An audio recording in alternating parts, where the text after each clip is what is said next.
for today's video, ayan, gawan lang natin ng reaksyon. Yung mga taong hindi ko maintindihan kung bakit ganyan yung mga ugali.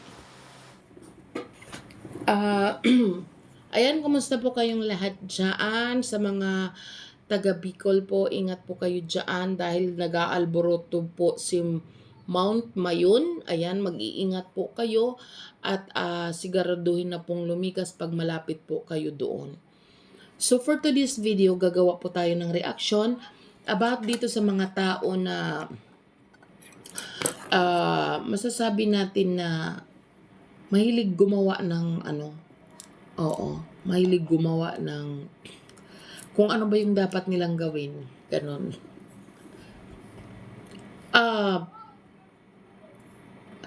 Doon kasi sa, mayroon mga akong nababasa na ito naman, hindi naman sabihin for content, para din kahit papano maintindihan nyo.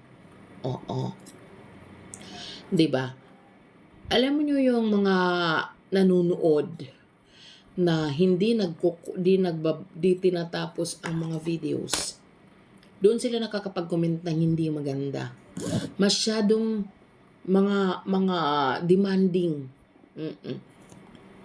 Mga demanding in the sense na hindi na lang ba kumbaga gusto nila na gusto nila utusan, diktahan yung kanilang sinusuportahan na ganito ang gawin, ganyan ang gawin. Oo. Hindi nila naiisip na hindi naman ganun kadali yung kanilang pinapagawa. Diba? Mano man lang na manood na lang sila. Diba? Para hindi sila nakakapagsabi ng negative. Hindi porket sinusuportahan nyo yung tao, ay pwede nang hawakan ninyo yung liig ng tao. Diba? Yung bang mag-demand kayo kung anong gustong gawin ninyo para sa kanila. Hindi yun. Hindi yan mga robot na remote control na ito, gawin mo to. I-on ko na yung battery. Ganon. Hindi. Diba? Yan, may mga isip yan.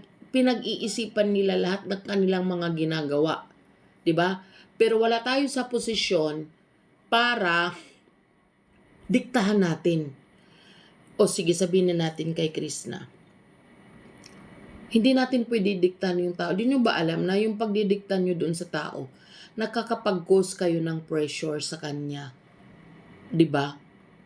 Na hindi rin yun maganda sa pakiramdam.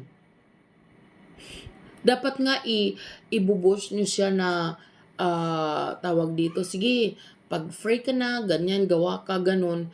At pag wala naman siyang, sinasabi ko nga, pag wala ka siyang upload, ulit-ulitin nyo yung kanyang video. Mas maganda yun. Mas makakatulong yun. Kaysa nandyan kayo para mag-demand, gawin nyo to, gawin mo yan. Diba? Balik ka na. Bakit ba minamadali nyo na bumalik doon sa PB House? Inagagawa naman niya yung pagbablog kahit nasa kanila. Diba? Pababalikin nyo agad-agad na hindi pa naman komportable yung tao na bumalik doon. I-open naman sa kanya yung PB House para bumalik. Isa hindi pa nga siya comfortable. Hindi pa comfortable si Bibi Krishna na bumalik doon. Diba?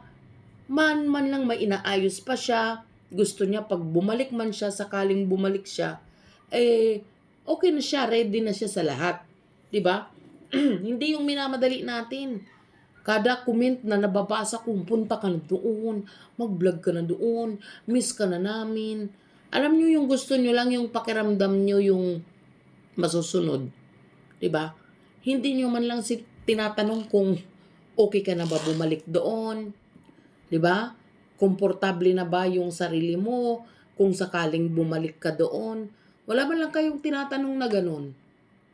Ang tinatanong nyo lang, balik ka na doon. Oo, kailan ka babalik? Pre-pressure nyo yung tao. Ang importante, okay na sila ni Sir Paul. Diba? At anytime na ready na siya, anytime na okay na yung lahat, fix everything, diba? Comfortable na siya, babalik din siya. Kasi ang gusto nga niya ay mag-mission din. At syempre naman marami pa yan siyang gustong matutunan. Ang gusto niyo kasi bumalik for sure. Pag bumalik yun siya doon, si Krishna sa PB House, mayroon na naman kayong masasabi. Mayroon na naman kayong demand. Oo. Bakit ka hindi kayo magkasamang nagbablog? Bakit, alam nyo guys, first and foremost, si Sir Paul ay charity vlogger. Yun ang advocacy niya, ang tumulong. 'Di ba? At isa si Krishna sa minomold niya, tinutulungan niya. 'Di ba di niyo ba yun narinig yung sinabi niya na ang isang tinutulungan niya ay hindi niya binibitawan hanggat hindi pa successful. Ganon yun. 'Di ba? Kung hindi pa man siya nakakabalik si Bibi Krishna, panuorin natin ang kanyang vlog. Ganon ang ginagawa ko. Nakakatulong ako sa views niya para umangat ng mabilis. Marami pa siyang kailangan gawin. Unang-una, may balance pa yung kanilang lupa. 'Di ba? Nasabi niya yun na ibinalik sa kanila sa halagang 350. So, ang naibibigay pa lang niya ay 200. So, may 150 pa. Sabi naman ni Sir Paul, kayang-kaya, isang buwan lang yan. Kung hindi naman natin papanoorin ang kanyang mga videos, paano siya makakabuo ng ganong halaga? 'Di ba? Kaysa binabantayan natin kung kailan babalik at kung kailan siya mag-a-upload ulit. Guys, panoorin natin paulit-ulit ang kanyang mga videos. Yun ang suporta na pwede nating ibigay. Hindi yung maghihintay tayo ng upload niya. Hindi yung ipupush natin na pumunta siya sa PB House na nagagawa naman yung kanyang gawain dyan sa kanila. 'Di ba? Ulit-ulitin natin panoorin yung kanyang mga videos para mabilis na umangat ang kanyang algorithm, ang kanyang views. 'Di ba? Yun ang gawin natin. Malaking tulong yun para umangat yung kanyang mga views na kahit wala siyang upload. 'Di ba? Hindi porkit walang upload si Krishna ay hindi naaangat ang kanyang views. Yung mga videos niya pag paulit-ulit wala pang isang buwan. 'Di ba? Days. Ulit-ulitin natin yung panood para umangat ang kanyang views kaysa push tayo ng push sa kanya. Uwi ka na doon. Punta ka na sa punta ka na sa PB House, ganyan-ganyan. 'Di ba?